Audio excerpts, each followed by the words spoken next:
Hello, it's Monday, January 17th, Martin Luther King Day, which is a cool thing, right? So, that's where she's gonna sit. And it's just sitting there right now. Got the holes all drilled out, cut out, and I couldn't be any happier with the location. I mean, that's all the way as far forward as I wanted it. And I can make a little 90 right there to my little register on the outside. It's a great utilization of space since there's like almost like nothing between the wall and here. It's not touching the wall, so we won't generate any noise into that from vibrations or something. I don't know. The suction side here is drawing air from around the inverter, which can only help provide ventilation, which is great. Let me show you what we did underneath here. All right, so there's our piece of sheet metal that comes with it.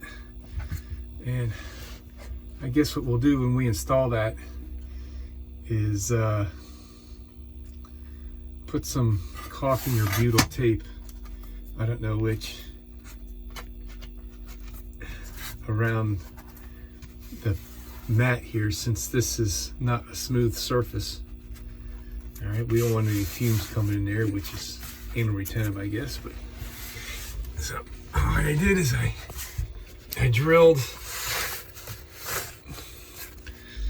this hole. This hole's for the electrical, this hole's for the fuel, and then the 4 on the perimeter for mounting this plate I marked only. I didn't drill those. Stand corrected. Okay, so I drilled this one, and the 2 big holes. And I used the hole saw to cut the big holes first. And then I went underneath. I still got to deburr this on the top side, but on the underneath side, it's already deburred. So I went underneath and deburred everything. And I enlarged this hole to, geez, I don't know what size that is. That's about a 1/2 inch, I guess, to make way for the fuel line to go there. And that's the only space we need right there for the electrical to go through. I'm gonna crawl underneath the bus and show you what I did down there to make this all happen. All right, so there's the front. And here we are. So the problem I was having yesterday evening, in which I was able to see better today in the light, and also just being able to sleep on it makes a big difference, is this bracket was in the way of that. And also, you see right here, I cut a piece of metal. This used to look like this one. So I cut this off with a jigsaw all the way up, like you see here. I cut that piece of angle off. That piece of angle was what this bolt used to be bolted into, like the way this one looks. Right now there's a bolt right there going clean through this piece of metal. This goes all the way across the bus and it reinforces this area. So we can get 2 bolts in here for this bracket. And these are just like safety clips. I mean, the body is bolted to the chassis back there with that big bolt on that large angle plate. All right, so it's pretty much not going anywhere. So I imagine this whole affair right here is, you know, to give added strength to hold the body on the bus for twist. But what I noticed when I removed this bracket is this bracket was not even touching this piece. So it really wasn't doing anything. There was no wear marks, nothing. It was just clean paint there on the bracket as well. So I figured, well, you know what, if there's a little bit of reduction in strength here, so be it, right? So I was able to, instead of the bracket being here, I moved the bracket over to here, and I put this bolt back in through this. So we've got this piece of steel holding us in place. And then for this bolt, I put the bolt back in there. Now the bolts come with these really long steel little channel pieces that were to keep the nut from spinning around up in there. There you go. So it's kind of sort of doing something, and I'm okay with that. You know, between the fact that this really wasn't doing anything to begin with, and maybe it's 50% as strong or 70% as strong as it was before, fine, whatever. All right, so now we've got this area here. This is our exhaust. This is our intake, fuel and electric, and we're all set. Like I said, I've already deburred this side, the bottom side. I'm gonna go back on the top now with my Dremel, deburr that just for the sake of, you know, being deburred. There's a little bit right there, not really much. It's pretty smooth. And we're going to continue with this installation. I have some ideas what I want to do here around this hot exhaust. I'm going to take some leftover rock wool and pack it in around the exhaust pipe to insulate the heat from the exhaust pipe away from the wood that I have up in there and the foam insulation. I don't know how hot that's going to get, but I imagine it's hotter than I want to touch, so that's what we're going to do with that. So the fuel source for this is going to be something that I'm just going to try to see if I can wing this thing and make it work. I want to tap into my fuel tank. This is my fuel inlet hose that comes from the gas filler, which is right there. And this is an air vent pipe. So when you're filling it, the air can come out and you don't get a backwash kind of a deal. All right. So ideally what I would want to do is tap directly into the tank, but I can't do that. The top of this fuel tank had a, I guess an inspection port, you could call it. And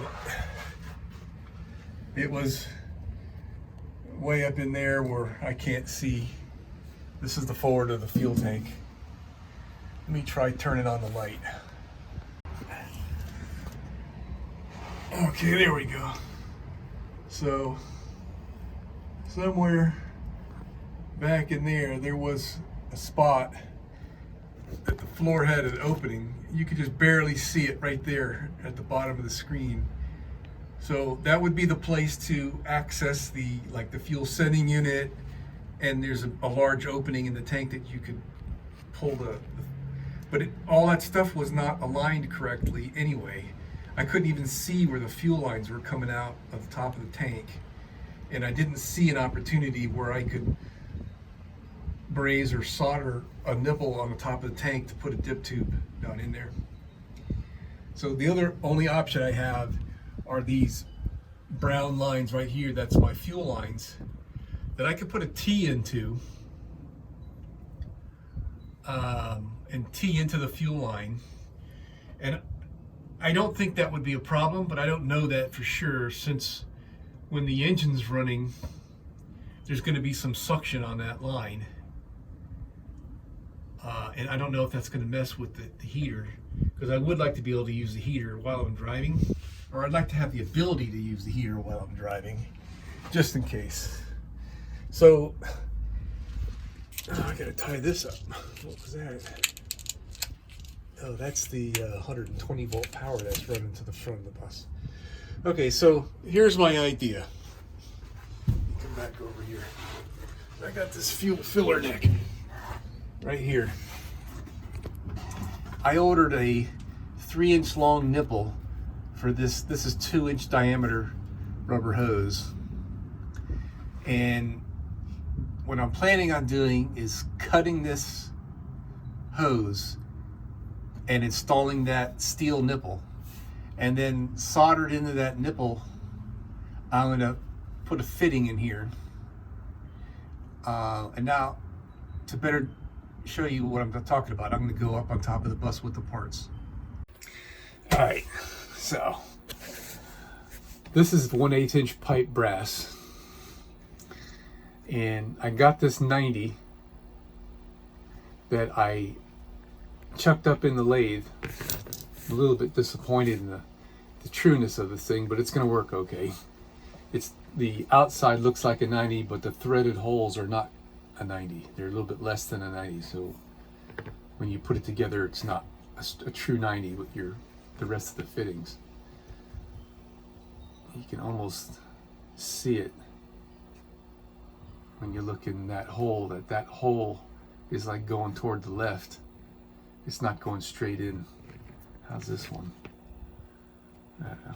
But anyway, I chucked this thing up in the lathe with this screwed into it, and this was chucked up in the lathe, and then I turned this little register right here. And so what I'm going to do is that 2-inch nipple I told you for the gas filler, this is going to be on the inside of that 2-inch nipple.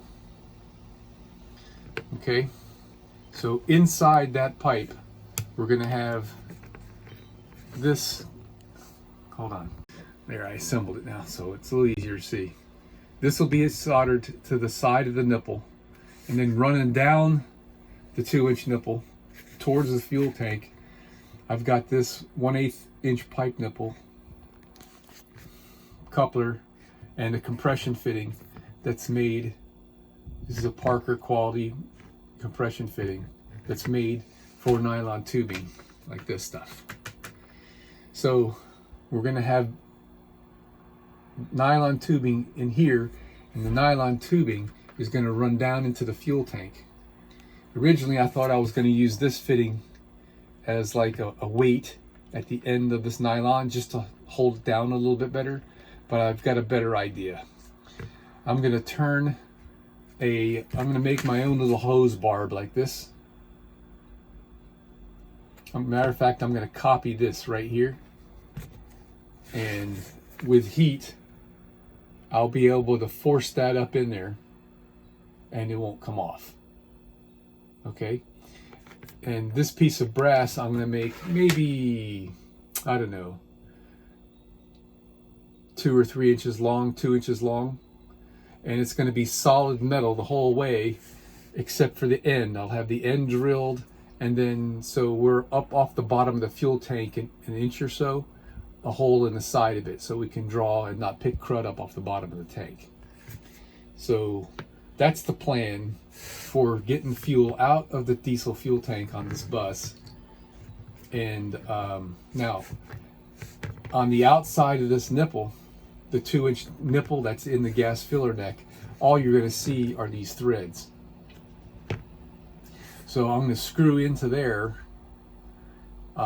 various fittings and whatnot and a fuel filter, and then we're going to convert to probably this hose barb right here, so we can go to rubber hose, and then from the rubber hose we'll be able to connect to the OEM plastic nylon tubing that is on the bench, not here with me, and then that'll connect right to the diesel heater. So the only downside I see to any of this, I mean, I can do all this, I just have reservations that because of the larger diameter, we're going to get the air trapment thing in this, which I may have to do some maneuvers to purge the air out of this, which I have some ideas for that. But I think that's the reason why they use such a skinny tube with these diesel fuel heaters, is that you can suck the air bubbles right through it because of the surface tension on the fuel. The air bubbles tend to not want to just go up. They'll just go along with the fuel down the line, where I don't know what's going to happen with this stuff here and with the fuel filter, but we'll find out. Hey, if it doesn't work, then I'll come up with something different. So that's the plan. So speaking of fuel filter, this is the filter that came with the diesel fuel heater, and it's severely cross-threaded. It looks like it's just got RTV in it, or some kind of goop for the seal. You can see right there to the right of the nipple that It's not a gasket, it's a sealant that they put in there. And it's just a screen. It's not even a filter. So we're not going to use this. I'm going to use an automotive fuel filter with a paper element that has a much finer, it's micron. So hopefully my idea doesn't create undue restriction, but we'll find out. Okay, so we're ready to do the install. We've got our electric wire. This feeds the fuel pump, and the rest of the wiring harness is up inside the bus. Got our plate installed and tight, and our exhaust is on this side, and our intake is on this side. So this guy is really tight on there. I'm not putting a clamp on there because there's just like absolutely no way that thing could leak. I can't even hardly push it and pull it. It's on there. I'm leaving this filter on here just to keep dirt out of the hose. And this should just go right in the hole down there. Oh, the last thing I got to do is get some rock wool and put it down in the hole around this guy right here. Alrighty. I thought I had leftover rock wool insulation from when we insulated the walls of the bus, but I can't find it anywhere, so I must have tossed it. So in lieu of using that, I'm using some insulation. I just ripped a piece of insulation out of the attic of my house. So now we're going to take all these tubes, not this wiring harness here, but all these, and we're going to do this one little wiring harness here. We're going to try to stuff that down in that hole. Oh, the hose clamps provided with the kit for here are completely freaking useless. You can't even begin to tighten them, they just stripped right out. So I used my own for that. This clamp and that clamp right there.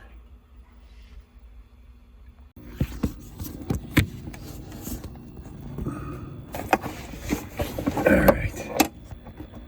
Let's see if I can't see crap.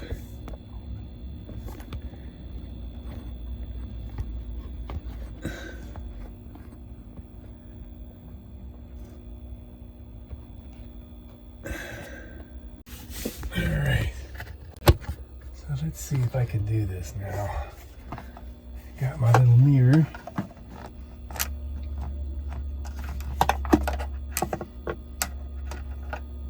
There we are.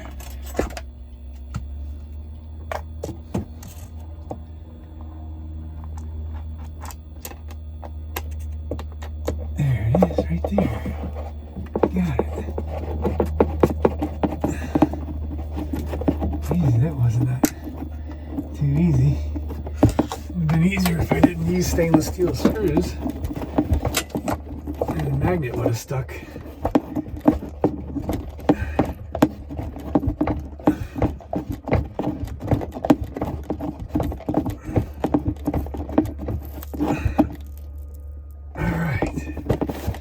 Now, hopefully this will come out of there. Perfect. Now this one I was able to reach my fingers around.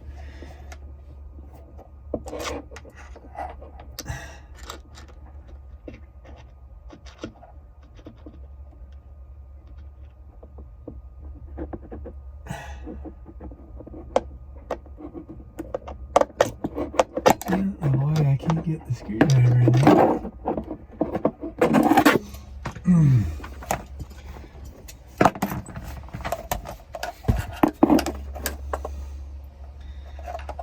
Let's try it that way.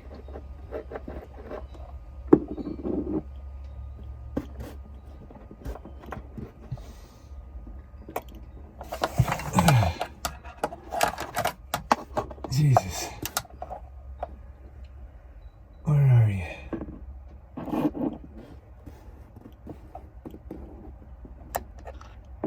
catching it.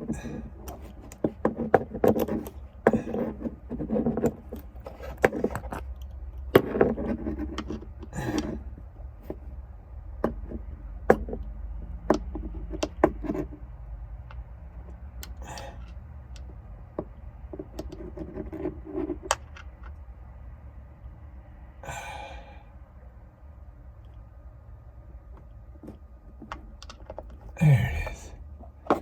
And the whole working in the mirror thing makes it kind of tough.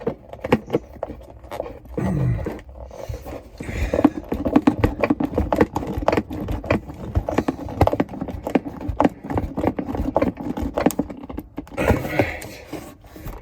Now we can get the ones in the front. Give them the whammy.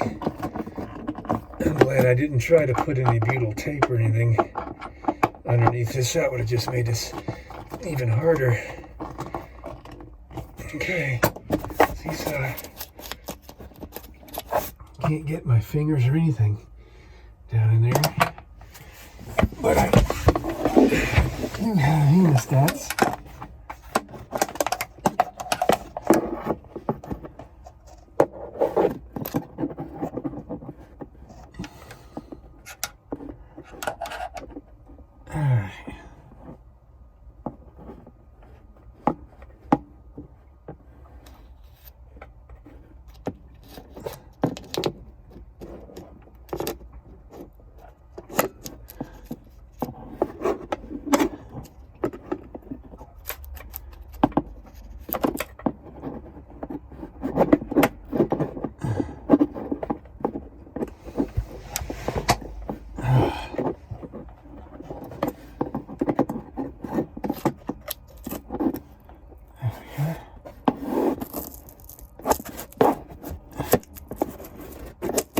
I think that tape's gonna just stay back there.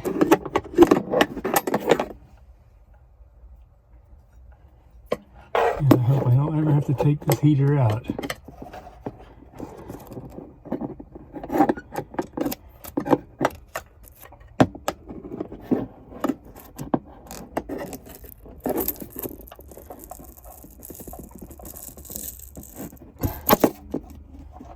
Hey, what do you know? All right, that's enough of that. Okay, so we're mechanically installed. Got the hot air duct, got the air heater unit installed completely, and now we're just lacking installing the fuel underneath the exhaust and the air intake. The control unit, I'm gonna have to put a hole through my deck here and figure out where the control unit's gonna go. I got my power supply, positive and negative, running in that black loom right there. I used 12 gauge wire just to be sure I wouldn't have a voltage drop issue. I heard some scuttlebutt about that. It's right here. And we gotta connect it to the fuse box next. Got a ground terminal right there, and I'll use that hot terminal right there. Okay, power and ground, continuing here. There's my ground, there's my power, waiting for a fuse.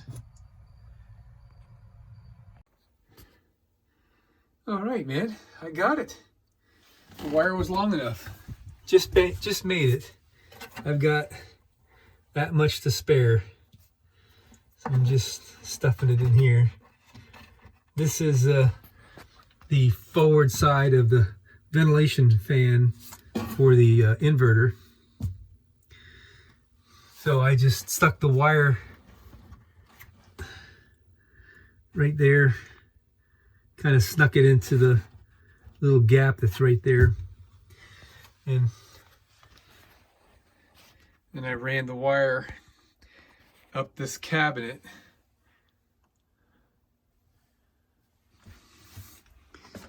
through there. I drilled a 1-inch hole. There's that bit I was looking for. I drew a 1-inch hole so that way I wouldn't have to desolder the plug or pull the pins out of the plug. this plug right here, the white plastic. So this piece is the pigtail that's on the actual controller, and it's got some length to it too. And that's the only reason why it reached, because of that extra length from this piece. It fits, it made it. So now everything on the inside of the bus is done. The last piece is the fuel.